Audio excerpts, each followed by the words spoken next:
What you are about to hear is not a dramatic courtroom exchange. It is a procedural moment where the modern criminal justice system quietly reveals how power actually operates.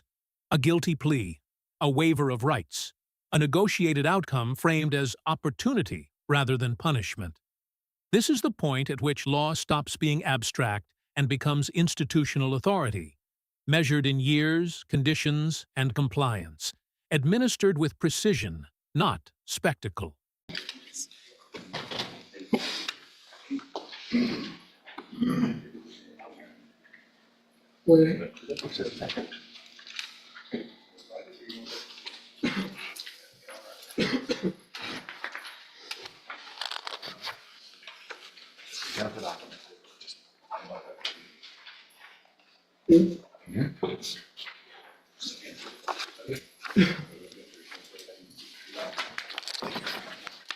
All right, are you Elaine St. Clair? Yeah. And Mr. West, will your client waive the formal reading of the indictment in each case? Yes, sir. Mr. St. Clair, in cause number 23, DCCR 2044, you're charged with the first-degree felony offense of aggravated robbery, and that's from August 15th of 2023. And how do you plead to that charge? Yes, Are you pleading guilty freely and voluntarily? ma'am. And are you pleading guilty because you actually did what they charged you with? And then in cause number 23, DCCR 2117, you're also charged with the first-degree felony offense of aggravated robbery from August 15th of 2023. And how do you plead to that charge? Yes, Are you pleading guilty freely and voluntarily? yes, ma'am. And because you did what they charged you with? In both of those cases, I have here on the tablet some documents that have your signature on them that the state's marked as exhibit number 1. Before you signed these, did you go over them with Mr. West? Oh, this one, yeah. The ones on the tablet? Oh, yes, ma'am. And did you, and do you understand what you signed, those documents? When you told me, yes, ma'am. Okay, and do you understand if I follow the agreement that you made with the district attorney, that you're waiving or giving up any right to appeal? So you can't change your mind if I follow these agreements later and say, I don't want to take these deals. Do you understand? You say I want to take the deal? If I follow this agreement and I give you the 10-year deferred probations and all of that, you can't later say, I want to change my mind. Oh, yes, ma'am. Yes, ma'am. Okay. And it looks like the agreements that you've reached with the district attorney's office is a 10-year deferred probation in each of those cases. Yes, ma'am. There would be a $1,000 fine in each case. There would be dismissals as part of this in cause numbers 23 DCCR 1390 and 23 DCCR 2043. There would be no contact with the victim. Any additional conditions included after we get a pre-sentence report, which could definitely include some type of treatment, ISF or something like that. Do you understand? Yes, ma'am. Do you understand if you're not a U.S. citizen that a plea of guilty or no contest may result in your deportation, exclusion from admission to the country, or denial of naturalization under federal law? Yes, ma'am. State tenders number 1 in each case. Objection? It's admitted in each case. Is there any evidence that Mr. St. Clair is not competent? No, yeah. All right.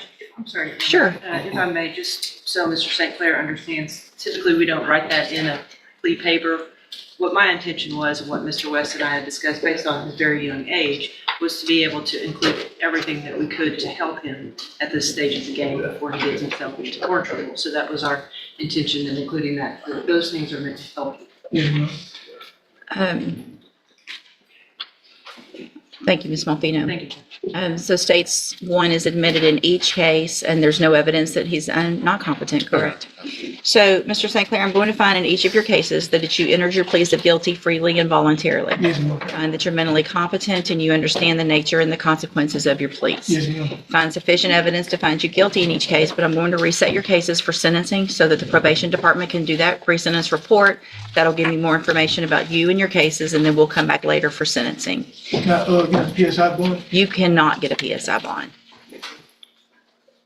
I have 34 pages now of jail incident reports. When you come back for sentencing, if I go along with this agreement, it will require, I'm telling everybody right now, you will go to ISF, okay? Yes, ma'am. And that's meant to give you tools to be more successful. But I don't know, you've been in there long enough. I think you've probably seen 2 that were given ISF, and a condition of their bond, a condition of their probation was not to get any jail incident reports. and they never made it to ISF, and I revoked their probations. And I'm telling you now, I will do that. Yes, ma'am. If you continue to act like an absolute heathen at our jail and treat everybody, including the correctional officers, other inmates, like you have been, you're never going to see the light of day again for a long, long time. These are aggravated robberies. They're first-degree felonies. If you violate your probation, I can give you the rest of your life in prison. Minimum 5 years in prison, up to 99 years of the rest of your life. And I don't know if you can tell, but I hope you can, how serious I am, that this isn't going to be some little 5-year, oh, he was just acting up in the jail kind of thing and he's young. If you can't follow the rules, then you're not going to get these deals and you're going to end up in prison for a very, very long time. So it's time to straighten up. I don't care what everybody else is doing in the jail. You need to go in and say, I want this deal. I want to get out. I want a real life. I want a family. I want to work and just have a normal life.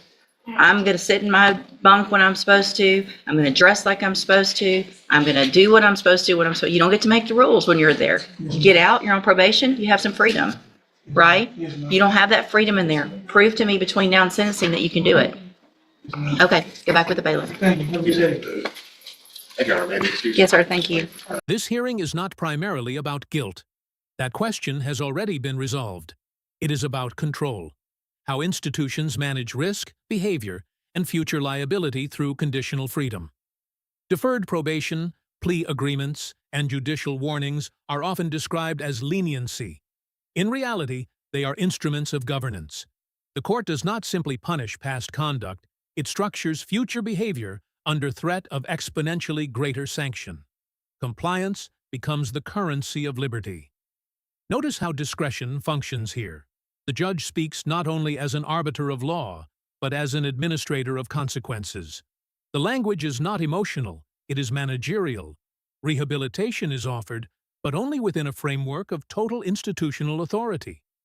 Failure does not result in reconsideration. It triggers escalation.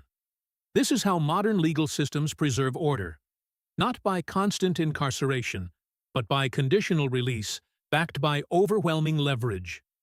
Most cases do not end in trials or verdicts.